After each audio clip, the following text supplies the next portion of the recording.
Hi guys welcome to பிரியம் vlogs. இன்னைக்கு நம்ம பருப்புருண்டை குழம்பு சொல்லுவாங்கல்ல, அது எப்படி பண்ணலான்னு பார்க்கலாமா? ஃபர்ஸ்ட்டு கடலைப்பருப்பு, துவரம் பருப்பு இது ரெண்டுத்தையும் ஒரு அரை மணி நேரத்துக்கு முன்னாடியே நல்லா ஊற வச்சு எடுத்துக்கோங்க. அப்புறம் புளியுமே தனியாக ஊற போட்டுக்கோங்க.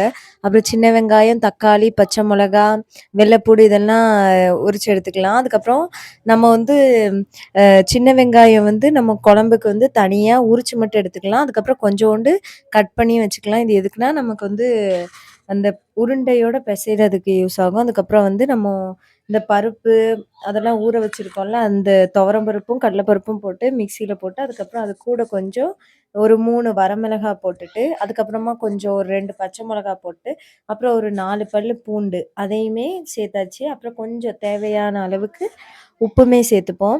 கொஞ்சம் உங்களுக்கு தேவையான அளவு சேர்த்துக்கலாம். அப்புறம் இத வந்து நல்லா நம்ம கொர கொரன்னு அரைச்சு எடுத்துக்கலாம். மையா வேண்டாம். கொஞ்சம் கொர கொரன்னு அரைச்சு எடுத்துக்கோங்க. அப்புறம் இந்த கட் பண்ண குட்டி வெங்காயம் இருக்குல்ல, சின்ன வெங்காயத்த வந்து இதோட போட்டு மிக்ஸ் பண்ணி சின்ன சின்ன பாலா பிடிச்சு எடுத்துக்கலாம். ஏன்னா, இது வந்து கொஞ்சம் சின்ன சின்னதா எடுத்துக்கோங்க.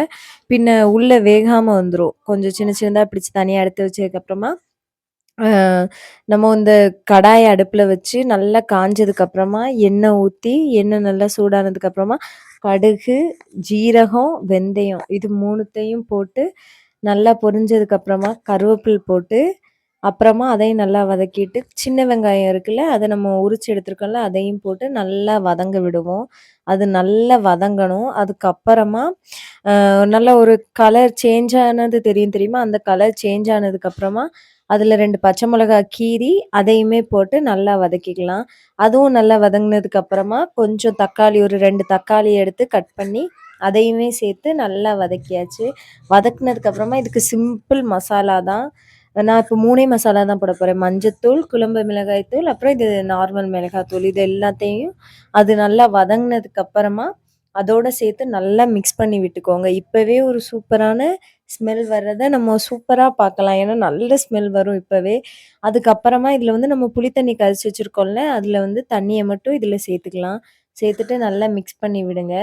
நல்லா மிக்ஸ் பண்ணி லைட்டா ஒரு கொதி வந்ததுக்கப்புறமா, நம்ம அந்த பருப்பு உருண்டை பிடிச்சு வச்சோம்ல, அதில வந்து நான் கொஞ்சோண்டு தனியா எடுத்து வச்சிருக்கேன். அத வந்து இப்டி அதில போட்டு நம்ம மிக்ஸ் பண்ணோம்னா, கொஞ்சம் திக்கா நமக்கு குழம்பு கிடைக்கிறது தெரியும். அதனால இது நல்ல ஒரு தனி டேஸ்ட்டா இருக்கும். இதையும் போட்டு நல்லா மிக்ஸ் பண்ணிக்க ஒரு வேளை நீங்க பிடிச்சு வச்சுட்டீங்கன்னா, நீங்க அந்த உருண்டைய அப்டி உதுத்து போட்டு இதில போட்டுக்கலாம். அதுக்கப்புறமா தண்ணி தேவையான அளவுக்கு தண்ணி ஆட் பண்ணிக்கோங்க.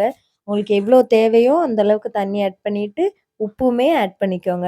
அப்புறம் மூடி வச்சதுக்கு அப்புறமா, இந்த பால்ஸ் குட்டி குட்டியா பால்ஸ் பிடிச்சு வச்சிருக்கோம்ல, இது நல்லா கொதிச்சு வந்ததுக்கப்புறமா அடுப்ப சிம்ல வச்சுட்டு, இந்த உருண்டை எல்லாத்தையுமே அப்படியே தூக்கி உள்ள போட்டுருங்க.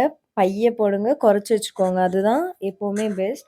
அப்புறம் இத எல்லாத்தையும் ஒவ்வொன்னா சேர்த்ததுக்கு அப்புறமா இத மூடி வச்சு நல்லா கொதிக்க விட்டு எடுத்தா நம்ம சுவையான உருண்டை குழம்பு ரெடி. வீடியோ பிடிச்சிருந்துச்சுன்னா மறக்காம லைக் பண்ணிட்டு சப்ஸ்கிரைப் பண்ணிருங்க. பிரியம் விளாக்ஸுக்கு உங்க சப்போர்ட் எப்பவுமே தேவை. ஓகே காய்ஸ், தேங்க்ஸ் ஃபார் வாட்சிங்.